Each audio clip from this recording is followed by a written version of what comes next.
Back to school is in full swing. Students have been back in the classroom for already a couple of months now. School districts nationwide, they've implemented COVID protocols in order to try and keep the children safe, with some implementing vaccine mandates for teachers. So we want to talk about how the school year is progressing. And for that, we want to bring in Randi Weingarten, the president of American Federation of Teachers. And Randi, it's good to see you again. I know that you've been on the move since the start of the school year. You've been visiting school districts throughout the country. You've visited more than 20 states already. From your assessment, how is the school year progressing? So it's kind of a tale of two countries here. But let me just actually talk about the schools themselves, which is teachers have done an amazing job. I mean, they're just heroic, and they know that kids need to be in school.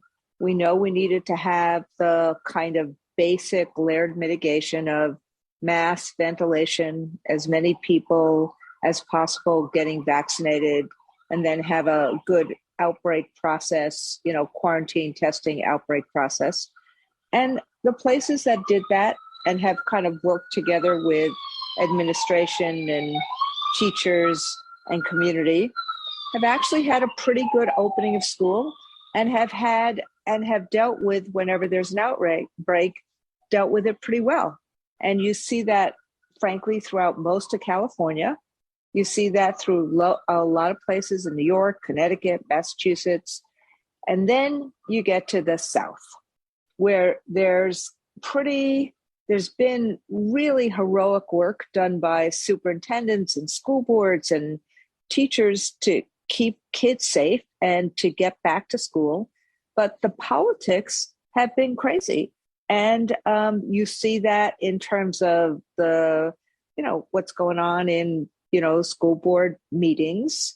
I didn't know that a mask would be this kind of a culture war, when it is really there just to make sure, particularly since younger kids still can't get vaccinated, to try to stop the transmission of still a very dangerous virus. But the schools themselves, people are really trying. I was with all of our union reps in Florida yesterday, and people are really trying because they know kids really need school. But people are also really frustrated and anxious and wondering what happened to our country, that we're not all in this together to try to help our kids and create a welcome and safe environment. So basically, we're open. But lots of agita. There certainly is. And Randi, you mentioned the battles over the school, over mask wearing in schools. I guess, to what extent do you think that has disrupted children's learning so far this year? Because I agree with you. I was a little bit taken aback as to how big of an issue it has become in not only in some of the teacher meetings, but also what we're seeing play out in some of the parent-teacher meetings as well. For teachers, we are representative of America, teachers, nurses, the people that I represent, but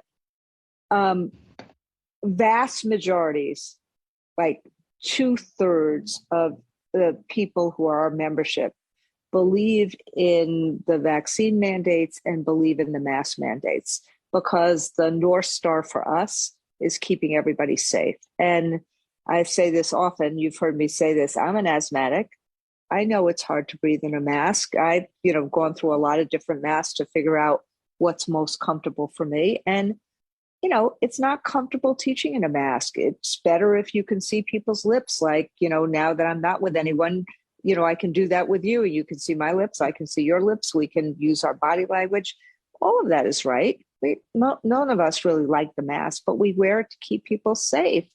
And I think that the disinformation and the exacerbation or exploitation of the anger and the agita and the anxiety of COVID is to blame for this. And just like the Facebook algorithms were attempting to keep people angry, there's a right-wing, very wealthy group of people that are trying to drive people to be really angry at each other. Steve Bannon has made no secret of that, the Uline family, others.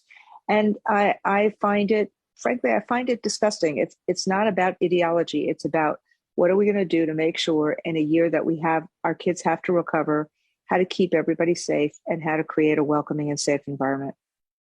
Randi, certainly so many teachers have been so helpful this school year, but there are some teachers that have been resistant. Specifically, just look at what's going on in New York City, and some teachers are refusing to get the vaccine. I'm curious, what have some of your conversations been like with those teachers, and what would your message be to them today? Well, look, I think and I've said I am very pro-vaccine.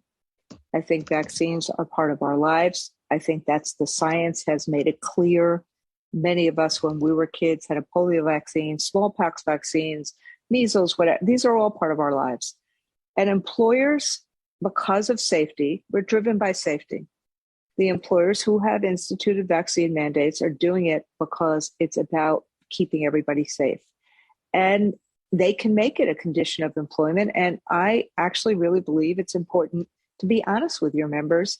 But we also have to have a voice in that implementation. And, New York City, Michael Mulgrew in an arbitration did a fantastic job in terms of creating pathways for people so that if they didn't have a medical or religious exemption and they still didn't want a vaccine for whatever reasons, they don't believe in it, then they had an unpaid leave with health care for a year. They have time to make a different decision. They can take that time and they will still have a job, up to a year later. The people who don't want it, there's a lot of anger. And I just, in love and in just really gratitude to everyone, it's like, look, this is what we need to do to keep people safe. This is what the science is. And I'm very angry at the misinformation and disinformation that has made people really fearful. Mm-hmm. And Randi, before we let you go, I also just want to get your thoughts on, I know the AFT just reached a settlement with the U.S. Department of Education on a suit that was filed back, actually almost 2 years ago, back in 2019, to hold the federal government accountable for how it managed the public services loan forgiveness program. Tell us about this, and I guess what happens next. So look, this is like the great news of the week, which is that we have, that anyone, and this is for any of your listeners, worked in public service, paid their loans for 10 years. They found out that the promise that George Bush made and Hillary Clinton, Ted Kennedy, and others who pushed this loan forgiveness program, work for public service for 10 years, you pay your loans for 10 years, the rest of your loans are forgiven. By the time the first year happened, 2017, laws passed in 2007, 98% of people didn't get their loans forgiven. So something was really wrong, botched implementation of this PSLF program. We tried to convince Betsy DeVos to change it, to do the changes bureaucratically that she could have done, that Miguel Cardona just did, and she wouldn't do it. And so many people have had huge student debt that they shouldn't have. So Miguel Cardona just changed some of the rules administratively, like we knew could happen. And then we settled this lawsuit, which means that everyone who's been denied what should be theirs is now going to have reconsideration. It's going to mean thousands of people are not going to have the burden of crushing student debt anymore because of the promise that was made in 2007. And now that promise will be fulfilled. So it is a great day for a whole lot of people. Could be thousands, it could be hundreds of thousands, but the 8 named plaintiffs, they have collectively $400,000 of debt that is being extinguished because of the promise that was made that they paid for 10 years, the rest of it would be forgiven. Certainly good news for so many people out there. Randi Weingarten, always great to have you. Thanks so much for joining us today. We hope you have a great week. I'm president of the American Federation of Teachers.